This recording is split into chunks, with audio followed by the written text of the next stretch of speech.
खबर इस वक्त पटना के फुलवारी शरीफ से आ रही है, जहां एक और गिरफ्तारी की गई है। ये बड़ी जानकारी इस वक्त मिल रही है कि एटीएस का बड़ा एक्शन सामने आया है।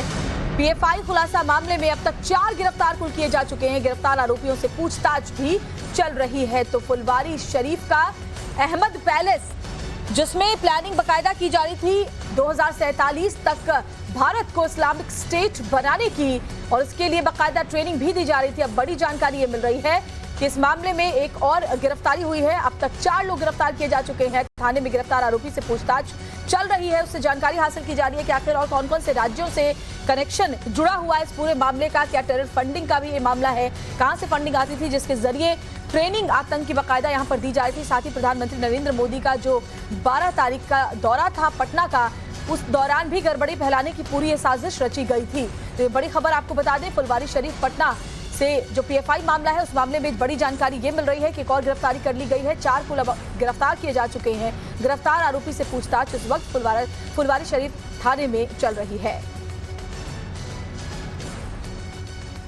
तो कल जो दस्तावेज बरामद हुए थे, टाइम्स नाउ भारत ने आपको वो दस्तावेज, वो एफआईआर की कॉपी भी दिखाई थी, जिसमें इन तमाम बातों का जिक्र था, कैसे साजिश रची जा रही थी। और 2047 तक आजादी के 100 साल पूरे होने के आसपास देश को इस्लामिक स्टेट बनाने की ये पूरी साजिश थी। इसके तहत लोगों को जोड़ा जा रहा था, अलग अलग राज्यों से लोगों को यहाँ पर बुला करके उन्हें ट्रेन किया जा रहा था।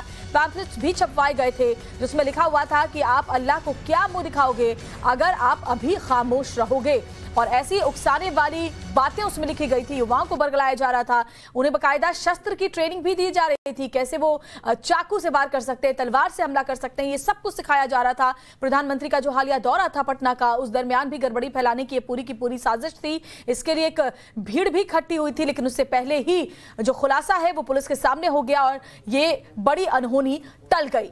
6 से 7 जुलाई को एक मीटिंग भी अहमद पैलेस में हुई थी, और लगातार पिछले 2 महीने से यहाँ मीटिंग्स का दौर जारी था, जिसमें शामिल होने के लिए अलग अलग राज्यों से लोग अहमद पैलेस के पहली मंजिल पर पहुंचा करते थे।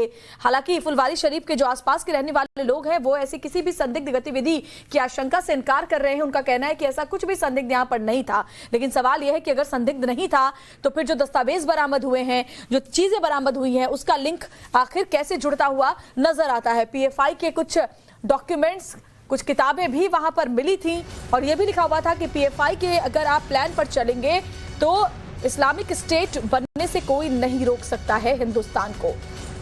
साकेत ज्यादा अपडेट के साथ हमारे साथ फोन लाइन पर जुड़ गए हैं। साकेत, और क्या अपडेट, क्या कार्रवाई अभी और हुई है?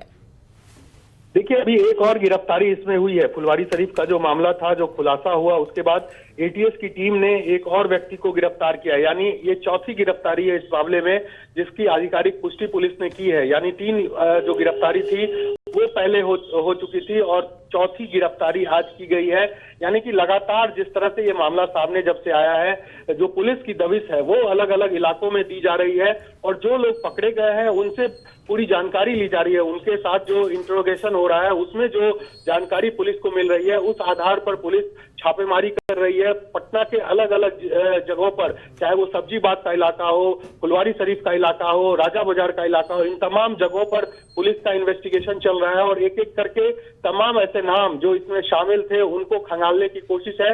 और इसी सिलसिले में 4थी गिरफ्तारी एटीएस की टीम ने आज पटना से कर ली है, और इसके अलावा भी आने वाले समय में कई और गिरफ्तारियां होंगी। जैसा कि मैंने कहा भी था कि 26 लोगों के खिलाफ एफआईआर है, और जो लोग जिन लगभग 1 दर्जन लोग जो है उनको पूछताछ के लिए पुलिस ने बुलाया है, तो उन लोगों के आधार पर जो भी जानकारी मिल रही है उस पर पुलिस कार्रवाई तुरंत कर रही है। और इसी बिल्कुल साकेत, आप बने रहे हमारे साथ। एक और गिरफ्तारी इसमें हो गई है, कुल 4 गिरफ्तारियां अभी हो चुकी हैं, और ऐसे में देखना होगा कि आगे क्या कुछ खुलासा इनके जरिए होता है। लेकिन साल 2047 तक भारत को इस्लामिक राष्ट्र बनाने के लिए जो 8 पन्नों का डॉक्यूमेंट बरामद हुआ है, उसमें 4 स्टेज में पूरी प्लानिंग तैयार की गई है।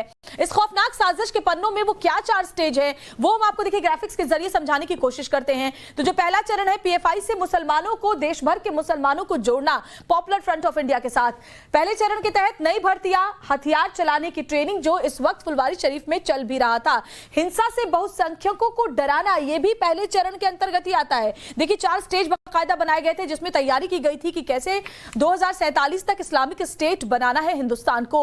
और दूसरे चरण की बात करते हैं, हिंसक भीड़ जुटाकर अशांति फैलाना। ऐसा हमने कई जगह देखा भी, कैसे भीड़ जुटाई गई थी, बंदूक चलाने और बम बनाने की भी ट्रेनिंग देश के अंदर देने का यह पूरा प्लान। राष्ट्रीय झंडे का साजिश में इस्तेमाल करना, यह भी दूसरे चरण के तहत जो प्लानिंग थी उसके अंतर्गत लिखा हुआ था। SC ST OBC तक पहुंचना, यानी देश का माहौल खराब करने के लिए पूरी प्लानिंग।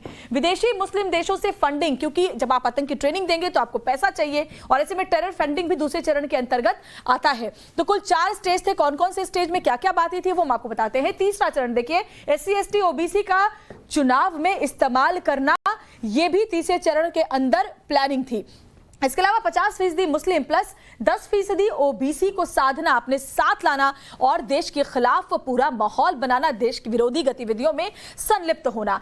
इसके अलावा मुस्लिम समाज के नाम पर देश में हिंसा फैलाना, यह भी इस साजिश का हिस्सा था, इस प्लानिंग का हिस्सा था। और ये तीसरा चरण, हथियार विस्फोटक लगातार इस दौरान जो तीसरा चरण है उसमें इकट्ठा करना, यह भी इस प्लानिंग का हिस्सा था, जो डॉक्यूमेंट्स के जरिए खुलासा हुआ है। चलिए अब जो आखिरी चरण है, चौथा चरण, उसमें क्या है? पॉपुलर फ्रंट ऑफ इंडिया की राजनीतिक तौर पर मजबूती, यानी उसे और मजबूत करना, सत्ता में आने के बाद एजेंडे पर काम करना, यानी जब इस्लामिक स्टेट इनके हिसाब से बन जाए तो फिर किस तरीके से देश विरोधी काम करना है। पुलिस सेना में भी लड़ाकों को भर्ती कराना, PFI के खिलाफ लोग टारगेट पर रखना, यह भी था। तो